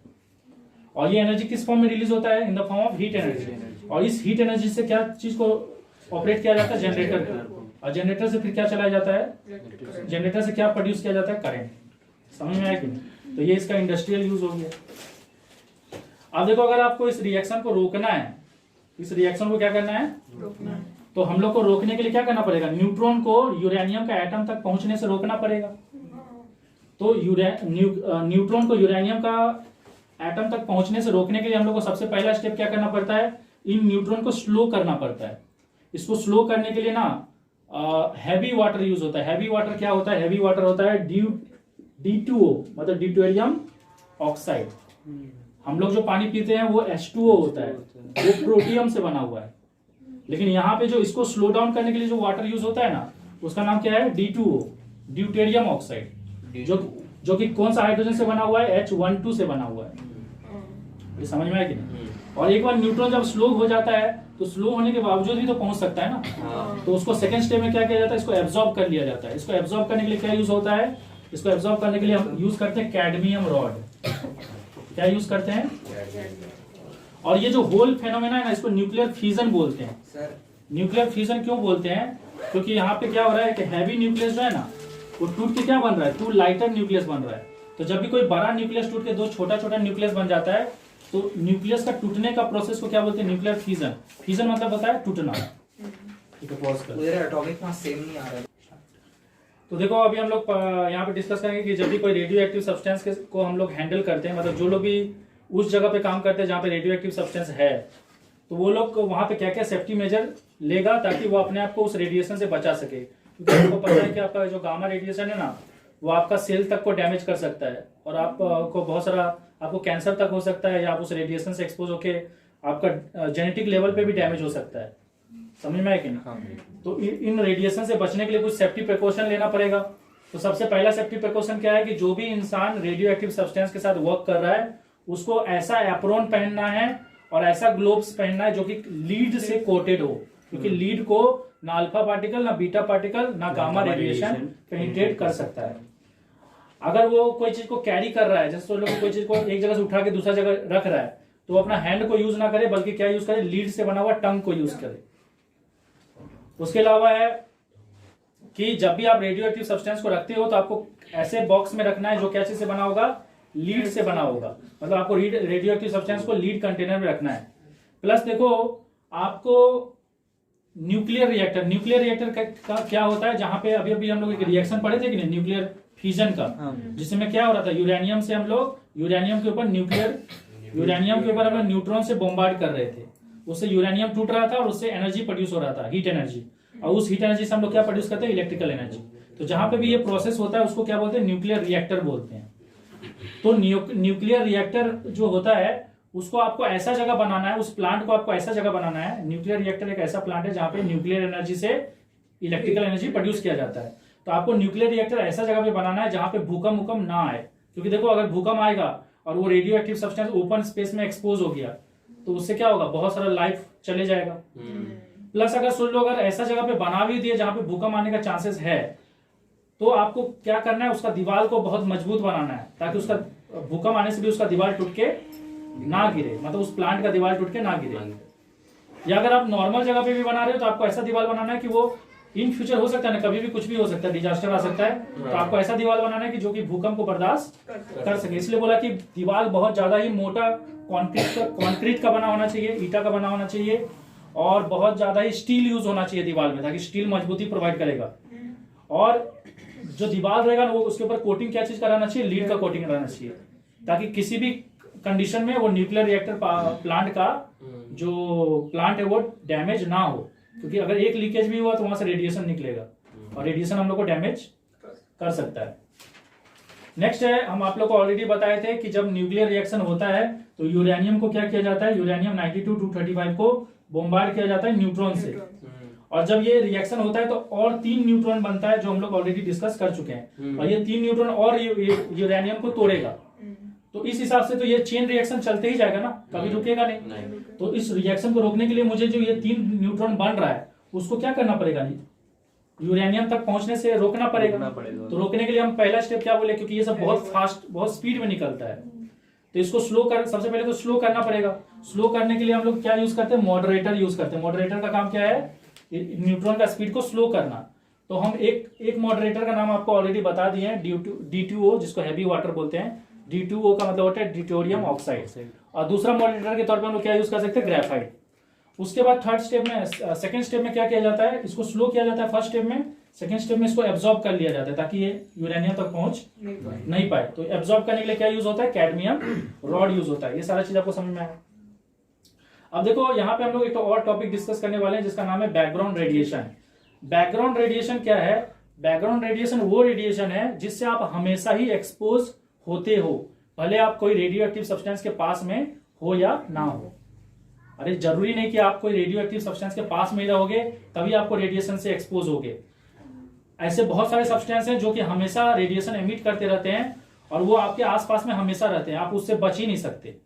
तो उन सब्सटेंस को क्या बोला जाता है, उन सब्सटेंस से निकलने वाला रेडिएशन को क्या बोला जाता है, बैकग्राउंड रेडिएशन। देखो लिखा है, the radiation to which we all are expose even in the absence of actual radio active source. मतलब कोई रेडियो एक्टिव सोर्स नहीं है, कोई यूरेनियम हमारे आसपास में नहीं है, लेकिन फिर भी हम उन सब्सटेंस का रेडिएशन से हमेशा एक्सपोज होते रहते हैं। जैसे एग्जांपल के तौर पे इंटरनल सोर्स में क्या क्या है, इंटरनल सोर्स का मतलब होता है ये सब्सटेंस हमारे बॉडी में हमेशा रहते हैं। जैसे रेडियो एक्टिव सब्सटेंस, जैसे कि हमारे बॉडी में क्या क्या रेडियो एक्टिव सब्सटेंस रहता है, पोटासियम 40, कार्बन 14 और रेडियम जो कि हमारा बोन के अंदर होता है। तो ये कुछ ऐसे सब्सटेंस है जिनका रेडिएशन से हम लोग हमेशा एक्सपोज होते हैं और हम लोग कुछ नहीं कर सकते, लेकिन ये रेडिएशन हमें उतना हार्म नहीं पहुंचाता है। एक्सटर्नल सोर्स के तौर पे क्या क्या है, एक्सटर्नल सोर्स के तौर पे है सोलर रेडिएशन।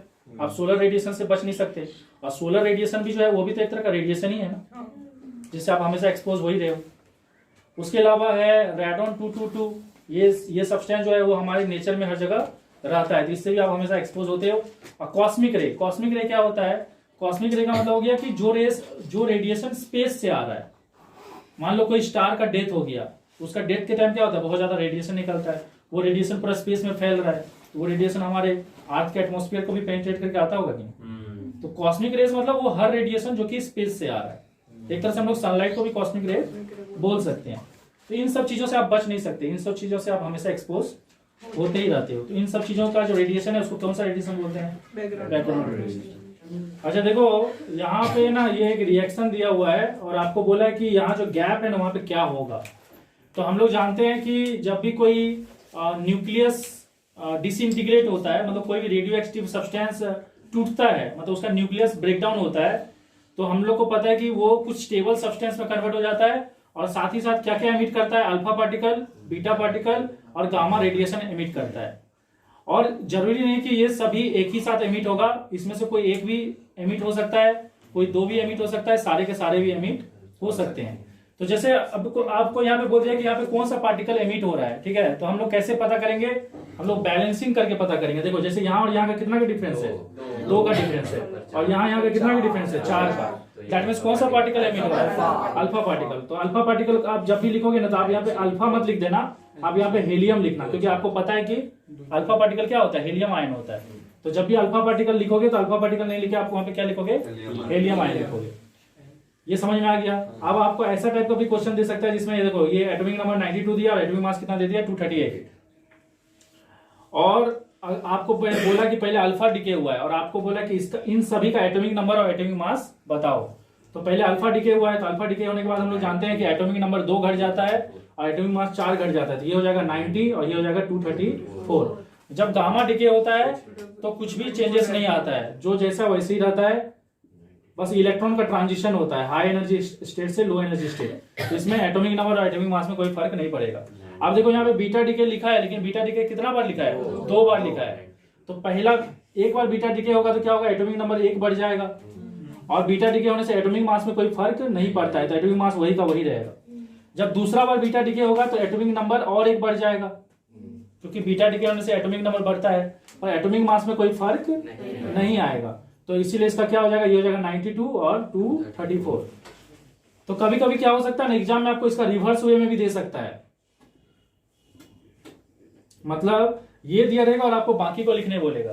तो कैसे लिखोगे, देखो जैसे कि हम लोग जानते हैं बीटा डिके होने से एटॉमिक नंबर क्या होता है, एटॉमिक नंबर बढ़ता है, 1 बढ़ता है, लेकिन यहाँ पे 2 बार बीटा डिके हो रहा है, इसलिए कितना 2 बार बढ़ेगा। तो अगर यहाँ से यहाँ जाने में 2 बार बढ़ रहा है तो वापस आने में क्या होगा, 2 बार, तो ये 90 हो जाएगा और ये 234 ही रहेगा, क्योंकि इसमें तो कोई चेंजेस नहीं आता है। गामा डिके होने से कोई चेंजेस नहीं आता, तो ये 90 और 234 ही रहेगा। अल्फा डिके होने से एटॉमिक नंबर 2 घट जाता है और एटॉमिक मास 4 घट जाता है, तो इधर जाने से घटता है, तो इधर जाने से क्या होगा, बढ़ेगा। ये 92 हो जाएगा और ये 238 हो जाएगा। ये समझ में आ रहा है?